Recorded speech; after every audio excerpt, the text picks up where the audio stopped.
Something outran the stars over Mars. October 2025. As Perseverance's night sky cameras capture a startling 60 km per second flash, matching the speed and timing of Interstellar Visitor 3, I/Atlas's historic Mars flyby, scheduled Mars orbiters go dark, and the raw images vanish into silence. Then, unconfirmed reports of multiple fast objects and a mysterious green flash set the scientific world on edge. The first Mars flyby images hinted at something odd. Behavior no known comet should show, and official data releases stalled just when answers mattered most.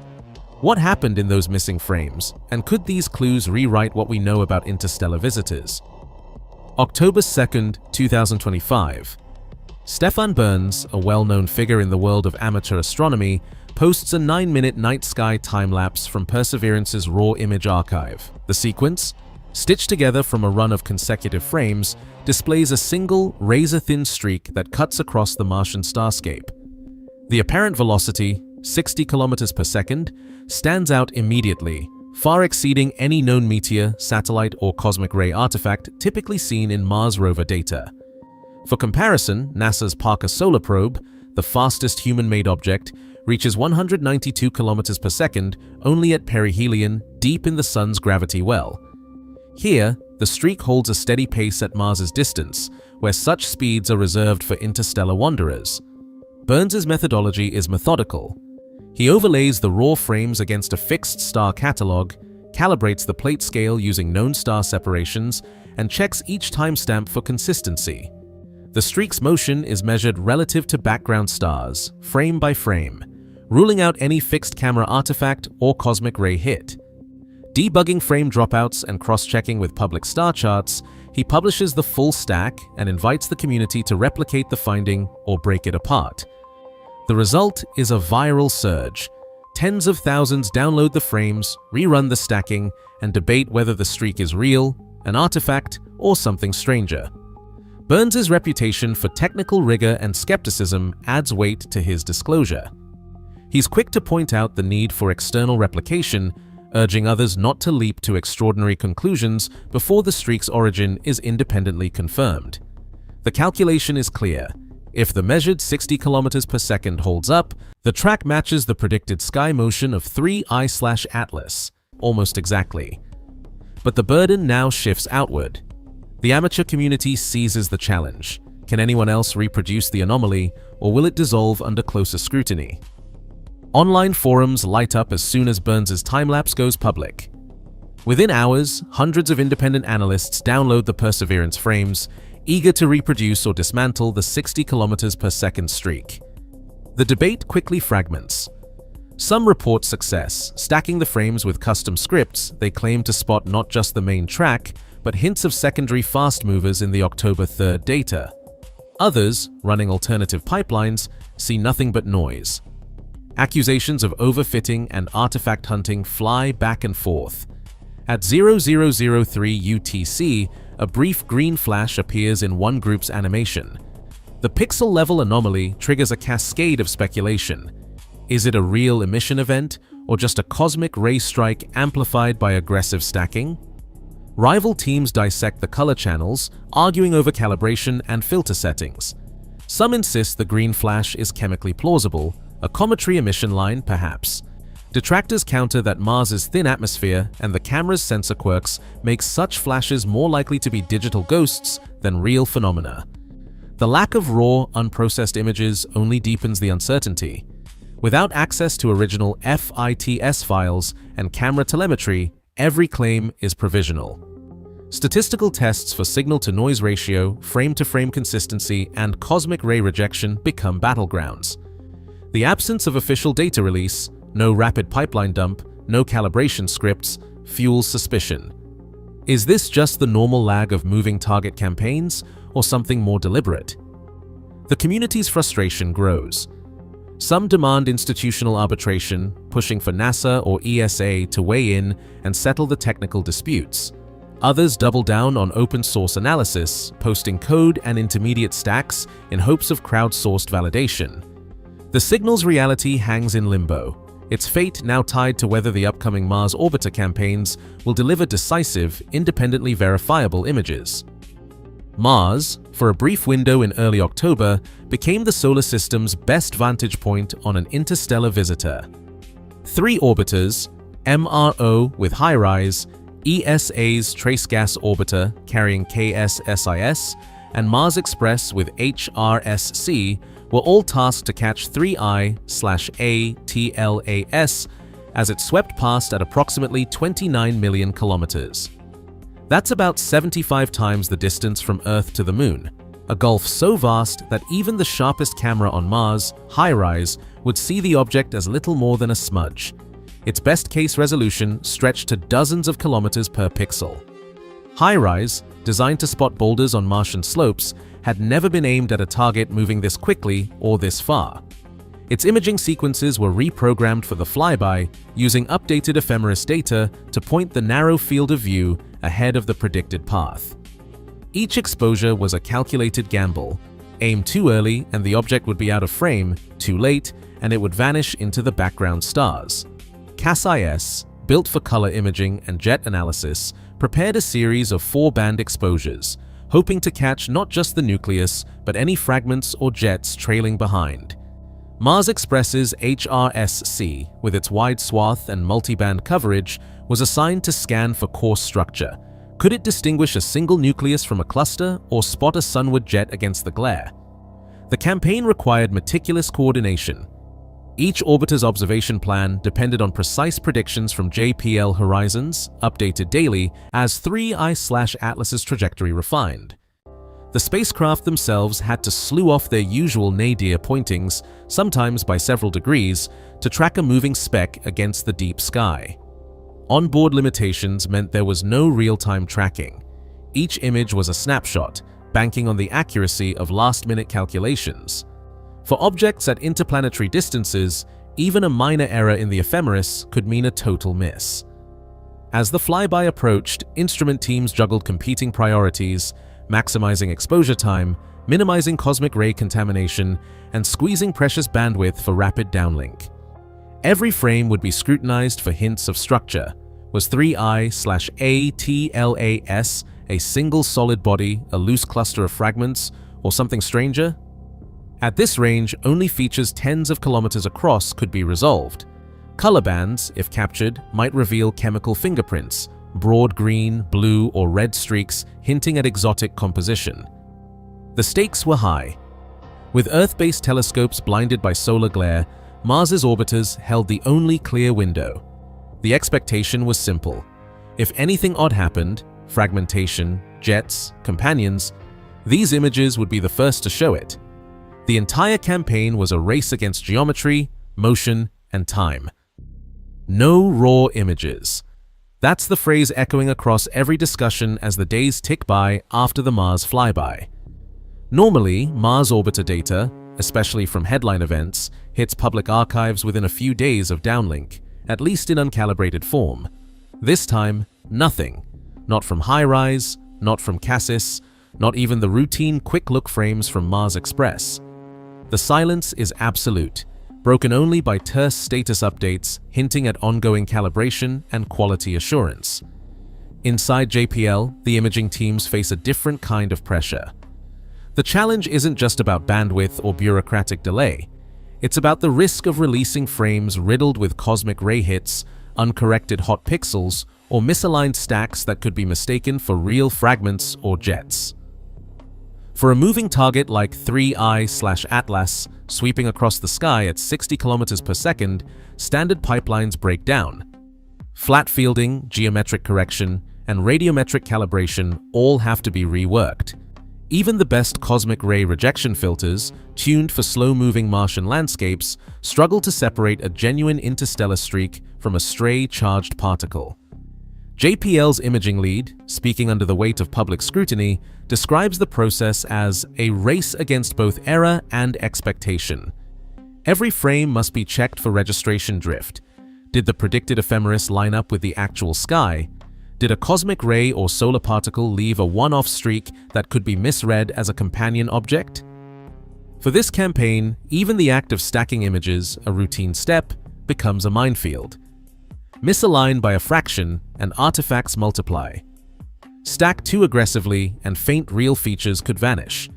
The stakes are clear, release too soon and a digital ghost could ignite a global frenzy. Wait too long and accusations of cover-up multiply. The calibration team moves frame by frame, cross-referencing predicted target motion against actual pixel trails, flagging anomalies for manual review.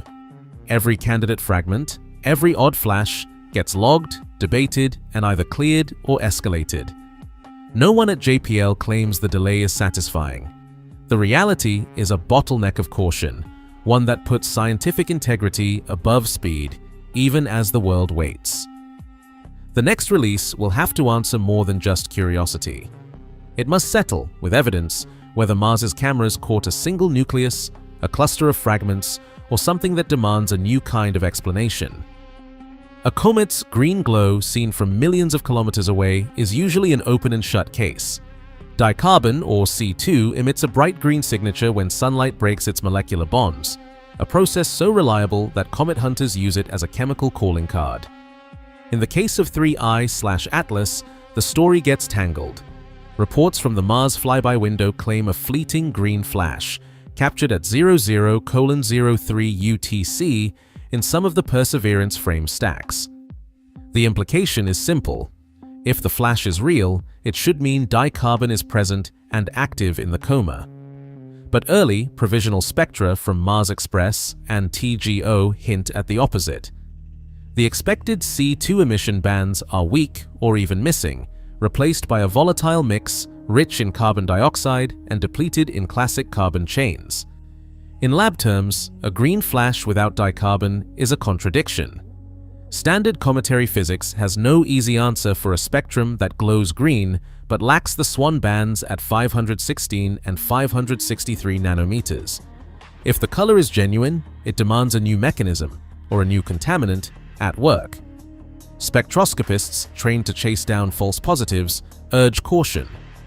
Without calibrated, time-locked spectra tied to the exact moment of the reported flash, the chemical paradox remains untested. Was the green a real emission event, or a digital artifact from stacking and color correction?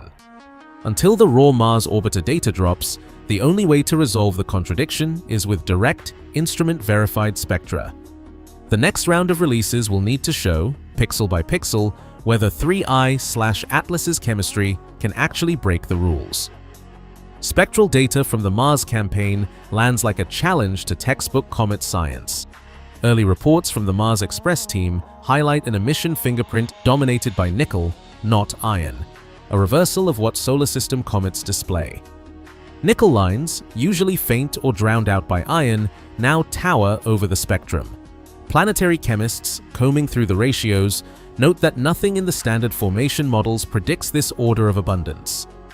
The anomaly doesn't end with metals. Trace Gas Orbiter's instruments log a volatile mix where carbon dioxide outgassing dwarfs water vapor by an order of magnitude. For a comet heating up near the Sun, water is supposed to lead. Here, carbon dioxide is king, with water nearly absent. Jet geometry throws another curve. Mars orbiter images, even at their coarse scale, show a plume not trailing away from the Sun, but blasting forward. An anti-tail, sunward, and sharply defined. This jet falls off so steeply that dust models struggle to fit it. The classic broad fan-shaped tail is missing. Instead, the plume's leading edge is crispy, the brightness gradient unnaturally steep. Teams running dynamic simulations estimate that only a very large, very dense nucleus could sustain such a plume without being spun apart or blown off course. Tracking teams calculate the object's mass by watching for any non-gravitational acceleration, tiny nudges from jets or uneven outgassing. For 3I/Atlas, the answer is silence. Even with visible activity, its path hugs the predicted gravitational arc almost perfectly. The implied lower bound, 10 billion tons, more asteroid than comet. Each oddity is logged, debated, and stacked into a growing dossier. Natural models are stretched to explain the chemistry, the dynamics, the sheer mass. The stakes climb as the scientific community weighs whether these signatures point to an object that simply rewrites the comet rulebook, or something that can't be written off as natural at all? Avi Loeb, known for pushing the boundaries of interstellar research, enters the debate with a provocative calculation. His team runs orbital models, backtracing the path of 3I/Atlas across decades to see if it might overlap with the famous 1977 WOW signal, the 72-second radio burst at 1,420 MHz, the hydrogen line. Using JPL horizons and Monte Carlo simulations, they estimate the chance of such a sky position coincidence at about 0.6%. That's rare, but not impossible. The hydrogen line holds special weight in SETI circles. It's the frequency most likely to be used for interstellar signaling. Loeb's group argues that if any object deserved a targeted radio follow-up, it's one that passes through the WOW coordinates and moves at interstellar speed. SETI researchers, cautious as ever, point out the pitfalls: positional uncertainty, the vastness of the sky, and the risk of post-hoc reasoning. Still, the specificity of a narrowband hydrogen line signal remains the gold standard for artificiality. Nature doesn't broadcast in such a tight channel. With 3I/Atlas now behind the sun, the question lingers: will the next radio window reveal anything more than silence?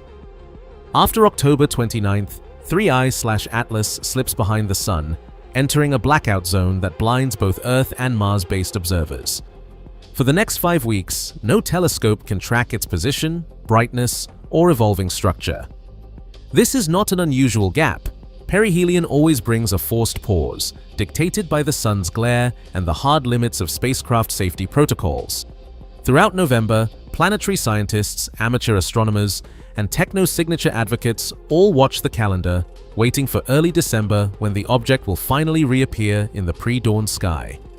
4 key metrics dominate the watch list: overall brightness, trajectory against background stars, tail or jet morphology, and spectral fingerprints. Each will be scrutinized for changes. Has the object fragmented, faded, or shifted course? The next window is brief but decisive. Verification will depend on what emerges from that solar shadow and whether the data matches predictions or deepens the mystery. Sorting signal from noise begins with a simple ladder. At the base, repeatability. Genuine features, whether streaks, flashes, or companions, must appear in independent stacks, with timestamps and ephemeris matching across teams. Artifacts, by contrast, vanish when pipelines shift or calibration changes. Next, multi-band confirmation. A real object should register in more than one filter or wavelength, with color ratios that make physical sense. Artifacts often flicker in a single channel or flip color under different processing. Above that, geometric and dynamic hallmarks. True companions should move in parallel, trackable against predicted paths, and maintain consistent separation, never jumping or blurring with stack order. The top rung, maneuver or structure. Deliberate motion, narrowband radio, or repeating geometry. These are nearly impossible for nature to fake. Each claim climbs this ladder, facing harder tests at every step. The burden of proof rises with the claim. The scorecard is open. Mark every anomaly, demand receipts, and let the evidence speak. Chemically, 3I/Atlas challenges comet models. Its nickel-to-iron ratio, carbon dioxide-heavy composition, and massive sunward plume all stand out. Yet the most critical evidence remains out of public view. The object's projected path overlaps the 1977 WOW signal location with a calculated 0.6% probability, but no independent radio detections have yet emerged. As 3I/Atlas approaches perihelion and a blackout in observations, the facts demand patience and rigor. Until the next data release, the mystery stands. We have an interstellar puzzle, a stack of anomalies, and no confirmed answers, only the evidence and what we do with it next.